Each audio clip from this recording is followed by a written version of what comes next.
hal kebendaan ini mengatasi hal akhirat. Kalau kita lihat perjuangan mereka dulu lebih kepada dakwah, lebih kepada Islam kan. Hari ini semua yang menjadi priority PAS lebih kepada soal dunia, soal dana pilihan raya, soal itu, soal ini, soal jawatan dan sebagainya.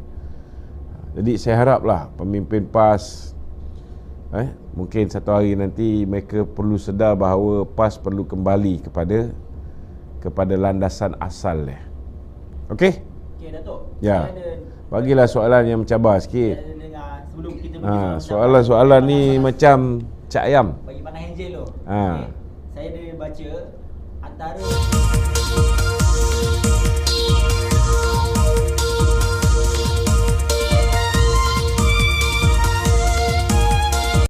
Tekan butang subscribe, like dan aktifkan lonceng. Assalamualaikum warahmatullahi wabarakatuh.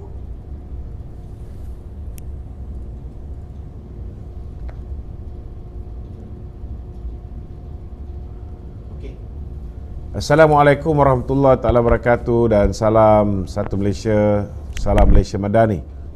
Kita kudara pada malam ini seperti biasa tuan-tuan untuk membicarakan isu-isu semasa. Dan malam ini saudara kita memilih tajuk. Tajuk kita ialah tentang usaha yang dilakukan oleh Perikatan Nasional untuk memecah belahkan Barisan Nasional dan juga Pakatan Harapan. Namun hari ini nampak gayanya yang mula bergolak, yang mula berpecah ialah di kalangan mereka, iaitu di kalangan Perikatan Nasional. Hari ini tuan-tuan sudah ada kabar angin yang bertiup kencang. Dulu masih ada gangguan Masih ada kabar angin yang bertiup kencang. Dulu kita tahu bahawa Hamzah Zainuddin ni mau dibuang sebagai Setiausaha Agung Bersatu, bukan sekali, dua kali cubaan Tan Sri Muhyiddin Yassin untuk membuang Hamzah Zainuddin sebagai Setiausaha Agung Bersatu. Namun hari ini saudara, kabar-kabar angin yang kita terima hari ini ialah tentang usaha gabungan antara Tan Sri Muhyiddin Yassin dengan PAS untuk menggantikan Hamzah Zainuddin sebagai Ketua Pembangkang. Ini tuan-tuan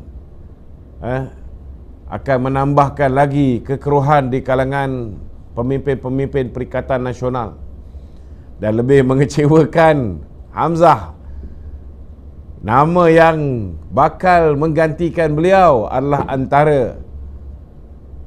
antara nama yang disebut saudara ialah Syahidan Kasim, Governor Negeri Perlis yang bakal bertanding di Semenyih tuan-tuan. Jadi malam ni saudara ada banyak isu-isu yang kita akan kupas kan. Tuan-tuan yang nak bertanyakan sebarang soalan boleh ajukan soalan itu terus ke ruangan WhatsApp kami di talian 0194819495 0194819495.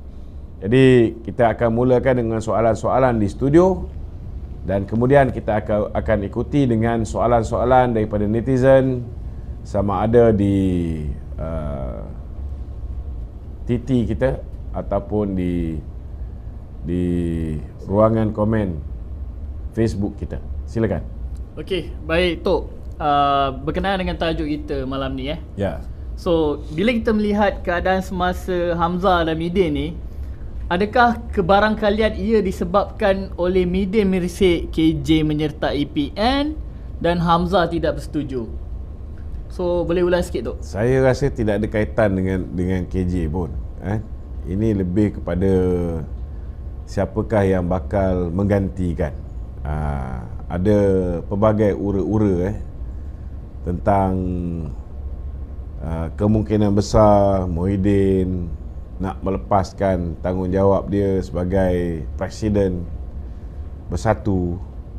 Ada setengah daripada kumpulan yang pro Muhyiddin mahukan Azmin Ali menggantikan beliau. Ada setengah yang mahukan Hamzah menggantikan beliau. Jadi ini lebih kepada perebutan kuasa dan benda ni bukan baru. Datuk Seri Ismail Sabri dulu pernah cuba untuk meletakkan seorang timbalan Perdana Menteri, dan beliau cuba nak mengangkat Hamzah Zainuddin menjadi timbalan Perdana Menteri. Saingan beliau ketika itu ialah Azmin Ali, yang mendapat restu daripada Muhyiddin untuk diangkat menjadi timbalan Perdana Menteri. Namun sampai kesudah tuan-tuan, hasrat kedua-dua pihak ini untuk diangkat menjadi timbalan Perdana Menteri tidak kesampaian. Akhirnya saudara mereka hilang kuasa dan hilang peluang untuk menjadi kerajaan. Kita harap kehilangan ini buat selama-lamanya, insya-Allah. Ya. Okey, Tok, soalan susulan juga Ya. Beberapa orang budak hitam daripada UMNO juga bakal menyertai Bersatu. Adakah ini juga petanda membuatkan Hamzah goyang akan kedudukan beliau di Bersatu? Saya tak nampak lah kalau Hamzah nak takut dengan budak-budak hitam ni, kan? Sebab tak berapa hitam pun. Saya nak beritahu, kalau pun mereka ni menyertai Bersatu, kan, belum tentu dalam jangka masa yang singkat mereka boleh mengganggu gugat kedudukan Hamzah untuk mewarisi kepimpinan kerusi presiden itu, kan? Sebab Hamzah Zainuddin ni dia operator juga, dia pun ada pengaruh dia pun ada kekuatan. Jangan ingat Isyamuddin Tun Hussein saja yang ada kekuatan kewangan, kan? Jangan ingat Azmin Ali saja boleh berbelanja berpuluh juta untuk berhadapan dengan pilihan raya. Hamzah Zainuddin juga antara orang yang boleh kita anggap sebagai milioner. Kalau bilioner ni mungkin kita belum dapat mengesahkannya, kan? Tetapi beliau antara milioner yang berada di dalam Perikatan Nasional hari ini. Dan banyak jugalah dari segi penajaan dan sebagainya yang dikeluarkan oleh Hamzah ni. Okey. Masih lagi Perikatan Nasional, kan? Okey, Ya. Kalau kita lihat Perikatan Nasional ni Bersatu lebih dominan daripada PAS. Tetapi dari segi akar umbi dan jentera, PAS lebih gah. Adakah PAS ni hanya tempelan dalam Perikatan Nasional? Ada komen tu? Dari segi kekuatan, PAS ni kekuatan dia jentera dia. Kalau dari segi jentera, memang PAS boleh dikatakan mendahului. Malah boleh diperkatakan PAS diperkudakan oleh Bersatu, kerana Bersatu tidak ada jentera. Yang Bersatu ada ialah peluang untuk dia merebut kekayaan zaman Jana Wibawa, dan kekayaan yang dia kumpulkan zaman Jana Wibawa ini membolehkan dia membayar jentera-jentera PAS. Jadi mereka seolah-olah macam ada exclusive right, kan, untuk memperkudakan jentera-jentera PAS, selagi mana pemimpin PAS ini masih lagi meletakkan hal dunia, hal kebendaan ini mengatasi hal akhirat. Kalau kita lihat perjuangan mereka dulu lebih kepada dakwah, lebih kepada Islam, kan? Hari ini semua yang menjadi prioriti PAS lebih kepada soal dunia, soal dana pilihan raya, soal itu, soal ini, soal jawatan dan sebagainya. Jadi saya haraplah pemimpin PAS mungkin satu hari nanti mereka perlu sedar bahawa PAS perlu kembali kepada landasan asal dia. Okey? Okey, Datuk. Ya. Saya ada, Bagilah soalan yang mencabar sikit. saya ada dengar sebelum kita pergi Soalan-soalan ni macam cak ayam. bagi pandang Angel tu. Ha. Okey. Saya ada baca antara punca kenapa PAS dan segelintir Bersatu ni tidak berpuas hati dengan Ketua Pembangkang Hamzah Zainuddin adalah disebabkan sebenarnya PAS nak, orang kata, nak berunding dengan Kerajaan Perpaduan untuk mendapatkan peruntukan ahli parlimen. Baru-baru ni saya tengok Datuk Seri Takiuddin pun telah berjumpa dengan Timbalan Perdana Menteri Datuk Fadilah. Dan ini merupakan, orang kata, antara sebab kenapa Perikatan Nasional yang diketuai oleh Tan Sri Muhyiddin nak tukar Hamzah Zainuddin ni. Saya tak terkejut lah kalau misalnya PAS ini nak berunding dengan kerajaan PMX, kerana mereka ni memang macam tu. macam saya sebut tadi, mereka hanya fikir hal dunia, hal duit, hal peruntukan, hal royalty minyak. Dulu yang menyebabkan mereka ni mula bekerjasama dengan Mahathir kerana royalty minyak. Kerana mereka tahu bila mereka menguasai royalty minyak, maka mereka juga akan menguasai kemenangan dalam sesebuah pilihan raya. Kerana dengan duit bagi mereka, mereka boleh menambat hati pengundi. Kita pun tak boleh nak kata mereka silap, sebab mereka dah membuktikan dengan duit yang mereka kumpulkan, ianya telah membolehkan mereka untuk membayar pengundi-pengundi untuk mengundi mereka, sehingga mereka telah menang dengan satu jumlah yang cukup besar. Kita tak boleh salahkan dia orang. Salah pengundi pun ada juga, kerana mudah gelap mata. Kalau mereka ni berfikiran waras, mereka bertindak dengan rasional, mereka bertindak menggunakan akal fikiran, sudah pasti mereka tidak akan lupa apa yang berlaku zaman kegelapan ketika Tan Sri Muhyiddin menjadi Perdana Menteri. Tetapi mereka lupa semua itu. Bila ada sedikit sogokan, ada yang 350, ada yang 150 saja yang dibayar, lagi 200 hilang, kan? Ada yang 500, ada yang 1000, mereka berubah, mereka berubah. Jadi tak boleh nak salahkan orang yang menyogok saja. Orang yang menerima sogokan juga bertanggungjawab terhadap apa yang berlaku dalam negara ni. Okey? Okey, Tok, kita ke soalan yang panas sikit. Ya. Saya dengar Datuk ada mengguris hati seseorang. Oh, siapa tu? Hari ini Ketua Penerangan MIC Kebangsaan, Tinalan Raja Gopalu. Okey. Dia kata interview Datuk semalam bersama dengan Malaysia Gazette, Datuk menuduh bahawa parti komponen Barisan Nasional, MCA dan MIC ni umpama memikul biawak hidup. Betul ke Datuk ada cakap macam tu semalam? Dia sebenarnya dia ada rentetan peristiwa. Kalau apa nama dia? Gopalan. Tinalan. Kalau Tinalan ni kecil hati, saya minta maaf lah sebab dia kecil hati. Tetapi kena faham juga, kita pun ada perasaan, kita pun ada perasaan. Selama hari ini saya cukup menghormati kawan-kawan daripada MIC dan MCA. Kalau pergi kempen-kempen sebelum 2018, saya antara orang, bila mana orang marah MCA tak deliver undi dan sebagainya, saya antara orang yang telah mencadangkan supaya diberi peluang MCA bertanding di Tanjung Piai. Jangan lupa tu, jangan lupa. Saya antara orang yang mencadangkan, kerana saya menghargai MCA.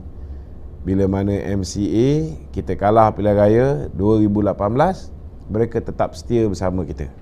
MIC tetap setia bersama kita. Kita menghargai. Tetapi bila hati kita terguris, jangan lupa, bila kita bersama dalam Kerajaan Perikatan Nasional, pengurusi Barisan Nasional telah membuat keputusan untuk kita menarik sokongan, menarik sokongan kepada Tan Sri Muhyiddin Yassin. Ingat tak malam di mana Ismail Sabri lead lebih kurang 35 orang ahli parlimen yang membantah arahan Presiden ini, dah lah tak bersetuju. Ketika berucap, kita tahu pada malam itu Ismail Sabri berucap, Bui Kasyong berucap, Sarah Banan satu ketika dahulu bersama dengan bosku, cukup rapat dengan bosku. Tetapi pada malam itu beliau mengherdik bosku. Kita tak lupa dan sehingga hari ini tidak ada permohonan maaf terhadap bosku. Sama juga, kita tak berkata apa-apa walaupun mereka ni tidak deliver, tidak berdeliver undi bukan Melayu kepada kita. Kita okey, kita faham, Tetapi bila kita tewas pilihan raya, kita masuk pilihan raya secara bersama, Bila kita menang di Melaka, tak ada pula mereka puji Datuk Zahid. Kita menang di Johor, tak ada pula mereka puji Datuk Zahid. Tiba-tiba bila kita kalah pilihan raya umum dalam keadaan Datuk Zahid bukan Perdana Menteri, Datuk Zahid dah minta supaya pilihan raya diadakan segera. Kalau buat pilihan raya tu dalam bulan 3 hingga bulan 6 tahun 2022, kita menang. Confirm. Tapi mereka drag dan sarabanan antara orang yang memberikan sokongan kepada Perdana Menteri Ismail Sabri untuk melengahkan pilihan raya sehingga kita berhadapan dengan kekalahan teruk. Tapi dah kalah teruk pun, kenapa tiba-tiba orang yang bukan poster boy, orang yang bukan ketua kerajaan, bukan Perdana Menteri dipersalahkan dan mereka menuntut?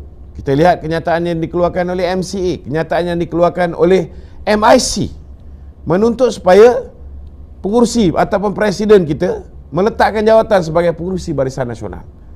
Kita tahu peranan yang dimainkan oleh Hishamuddin di belakang MIC dan MCA, bukan kita tak tahu.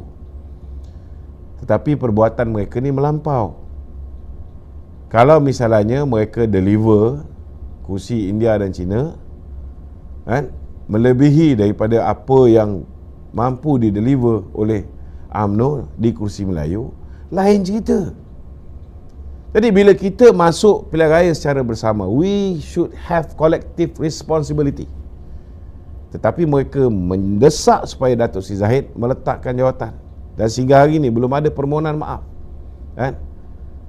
Kita boleh lupakan kesalahan-kesalahan yang lampau, tetapi kesalahan selepas pilihan raya, sehingga hari ini tidak ada permohonan maaf. Mereka cuba lakukan kudeta nak menggantikan Datuk Seri Zahid sebagai pengurusi Barisan Nasional dengan orang lain. Kita tidak lupa. Tidak cukup dengan itu, mereka memberikan SD kepada Tan Sri Muhyiddin Yassin dalam keadaan mereka sudah tanda tangan aku janji. Mereka sudah tanda tangan aku janji. Untuk mereka dah berjanji, dah memberikan kuasa pada Datuk Zahid untuk menentukan dengan gabungan mana kita nak membentuk kerajaan. Dia dah memberikan kuasa pada Datuk Zahid bukan hanya untuk berunding dengan gabungan mana kita nak membentuk kerajaan, memberikan kuasa pada Datuk Zahid ataupun pengurusi BN untuk memilih bagi pihak 30 ahli Parlimen BN ini siapa yang kita nak angkat sebagai Perdana Menteri. Ini sudah diputuskan. Tetapi mereka memberikan SD kepada Tan Sri Muhyiddin, yang mana ini sebagai peguam. Datuk Dr. Wee Ka Siong adalah seorang peguam. Dia tahu bahawa apa yang dia buat itu salah. Itu sebabnya dia, Saravanan, Hishamuddin, Hasni Mohamad dan lain-lain menarik balik sokongan terhadap Tan Sri Muhyiddin Yassin. Tahu pun takut, takut hilang kursi parlimen mereka. Tapi tak cukup dengan itu. Kita lihat bila mana Chong Sin Hun, Datuk Zahid menyeru ahli UMNO untuk membantu dan menyokong calon-calon kerajaan perpaduan. Salah ke Presiden UMNO menyeru supaya ahli UMNO menyokong calon kerajaan perpaduan? Kita dah bentuk kerajaan. Wee Ka Siong dah tanda tangan bersetuju untuk bersama dengan kerajaan perpaduan. Kenyataan dia dalam Dewan Merdeka ketika convention, dia kata dia sokong kerajaan perpaduan. Walaupun kita tahu dia tak pernah berhenti daripada mengecam kerajaan perpaduan, khususnya Kementerian pengangkutan yang diterajui oleh pemimpin daripada DAP YB Anthony Loke. Kenapa begitu? Bukankah kita sudah bersama? Sama juga, saya nak beritahu, sudahlah tidak ada permohonan maaf di atas apa yang mereka lakukan. Bila Chong Sin Hun mengherdik presiden kita tak dengar sebarang kenyataan yang dikeluarkan oleh Dr. Wee Ka Siong, seolah-olah dia bersetuju dengan apa yang disampaikan oleh Chong Sin Hun. Dan saya ni, Chong Sin Hun ni sahabat saya juga, sama-sama panel pemikir Jabatan Haiwan Khas dulu, JASA kan. Bila kita tengok yang keluarkan statement membantah saudara Sivaraj, antara yang meminta supaya Datuk Zahid meletakkan jawatan. Pun sama juga sahabat saya, panel pemikir Jabatan Haiwan Khas dulu, kan? Kita faham dia orang ni, kalau tidak kerana bos mereka arahkan, mereka tidak akan berani keluar kenyataan yang sebegitu berani, kan? Sama juga hari ini kita lihat Ketua Penerangan kita diserang oleh Auta Singh, yang merupakan Ketua Penerangan MIC Selangor. Ada kita dengar tadi siapa nama Ketua Penerangan MIC Pusat ni? Tanah Lagan. Apa dia? Talagan. Tinalen. Ada kita dengar Ketua Penerangan MIC menegur Ketua Penerangan MIC Selangor. Tidak ada. Hari-hari dia mengherdik Datuk Zahid. Hari-hari. Dia mengecam UMNO. Dia mengatakan UMNO macam-macam. Malah Datuk Seri Azalina dibantai oleh Auta Singh. Jadi takkan kita nak membiarkan pemimpin kita terus-menerus dibuli, diherdik oleh mereka. Kita pun ada perasaan juga. Betul tak? Tetapi yang saya rasa seolah-olah macam mereka ni menganjing kita. Minta maaf lah saya nak beritahu, saya kecil hati.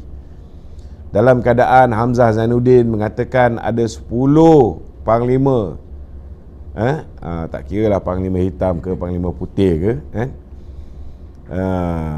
BN akan menyertai Perikatan Nasional.